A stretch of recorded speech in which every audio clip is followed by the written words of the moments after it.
Tá, o professor, em relação, né, caso a gente também, da mesma forma que você falou, não dá para entender, seria uma mera especulação falar até onde o petróleo vai chegar, também acho que seja uma mera especulação a gente querer entender até onde essa guerra vai, a gente não sabe exatamente, mas diante desse conflito que já vai completar um mês, estamos vendo que não tem aí uma negociação, né, que possa chegar de uma forma diplomática ali entre os dois países para colocar um cessar-fogo, mas vamos pensar num cenário, caso a gente continue por um tempo, sei lá, sem saber quanto tempo mais pode acontecer de se estender esse conflito. Mas a gente já está vendo em um mês as consequências enormes em relação a várias commodities, principalmente, a vários setores que estão sendo muito impactados.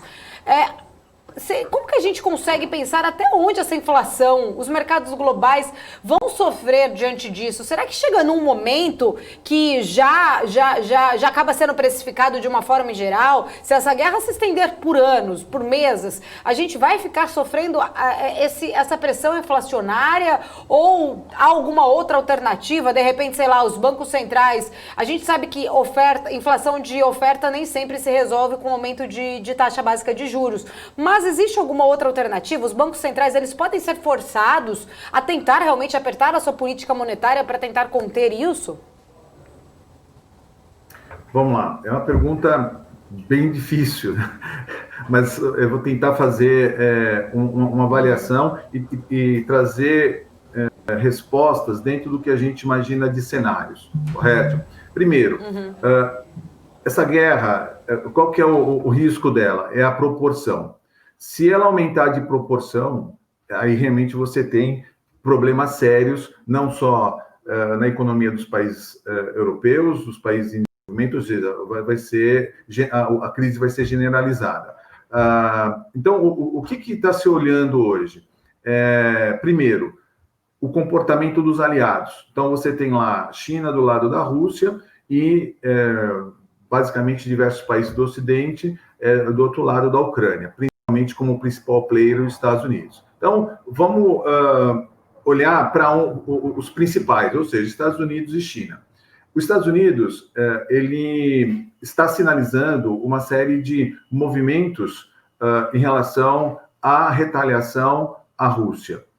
Isso tem impacto, sim, significativo, porque como a gente já até comentou, o problema da guerra não é a guerra em si, ou o maior problema da guerra, perdão, não é a guerra em si, é as consequências dessa guerra, os resultados que esse conflito vai trazer para o princípio de estabilidade e, principalmente, relação comercial entre diversos países. O grande receio hoje é os Estados Unidos, de alguma forma, interromper as suas relações comerciais com a Rússia. Isso é o primeiro sinal para uma grande estabilidade econômica e possibilitar as especulações. O que a gente tem que olhar? Da mesma forma que tem muita gente que é prejudicado com um ambiente de instabilidade, existe os chamados especuladores que também, de alguma forma, se beneficiam com esse ambiente de estabilidade. Eles não estão preocupados com estabilidade econômica, eles não estão preocupados com aumento de inflação, eles não estão preocupados com aumento do desemprego e desabastecimento no mercado internacional como um todo. Então, você tem quem realmente está preocupado com resolver essa guerra e você tem aqueles que têm interesses com a continuidade da guerra. Então, estabelecer ou tentar fazer uma previsão de time ou tempo de duração dessa guerra é muito difícil, porque tem uma série de interesses, uma série de o jogo de bastidores que os réis mortais, acabam não acompanhando.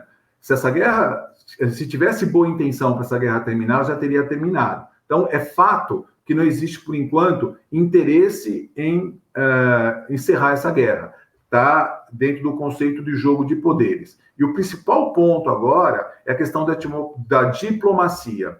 A gente, no passado, tínhamos grandes líderes que tinham uma capacidade muito grande de negociar de uma forma diplomática. Aliás, as grandes guerras só existiram devido à falta de capacidade diplomática entre os envolvidos. E o que nós estamos vendo agora é justamente isso, uma falta de competência e capacidade diplomática de se negociar. Enquanto tiver esse cenário, a gente não tem previsão. Então, uma guerra que era inicialmente projetada para 30 dias, já se estendeu para 90 dias. E já tem gente falando em 6 meses, e aqueles mais, vamos colocar assim, pessimistas estão falando em anos. Tudo isso, para tentar responder parte da sua pergunta, vai ter o quê? Impactos negativos para todo mundo.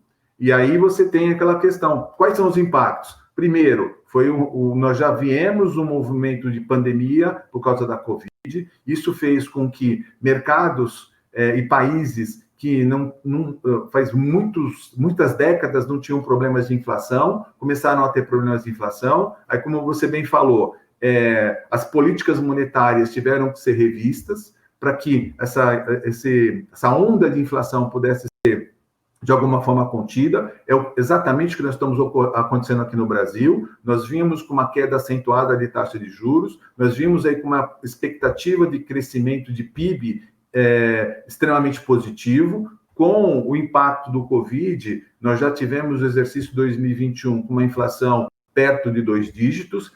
Para 2022, havia uma expectativa de ficar com uma inflação em torno de 5%, agora já está se falando novamente em torno de 2 dígitos, e isso faz com que as taxas de juros aumentem, que os interesses para desenvolvimento econômico e investir em crescimento econômico simplesmente suma, não só em termos de Brasil, mas em termos de mundo, porque uma coisa que a gente tem que ter claro, o investidor, seja ele no mercado brasileiro ou em qualquer lugar do mundo, ele só vai investir se ele conseguir ver previsibilidade. Os analistas, eles fazem a previsão para 6 meses, 1 ano. Todo e qualquer investidor no capital produtivo, ele faz uma análise de 5 a 10 anos. Se ele não tem horizonte para 5 a 10 anos, não há investimento. E isso vai causar recessão econômica, isso vai causar desemprego, e aí entra nesse círculo vicioso que a gente viu recentemente com a pandemia do Covid-19. Então, fazer projeções no meio do olho do furacão, eu entendo que é extremamente complexo e arriscado.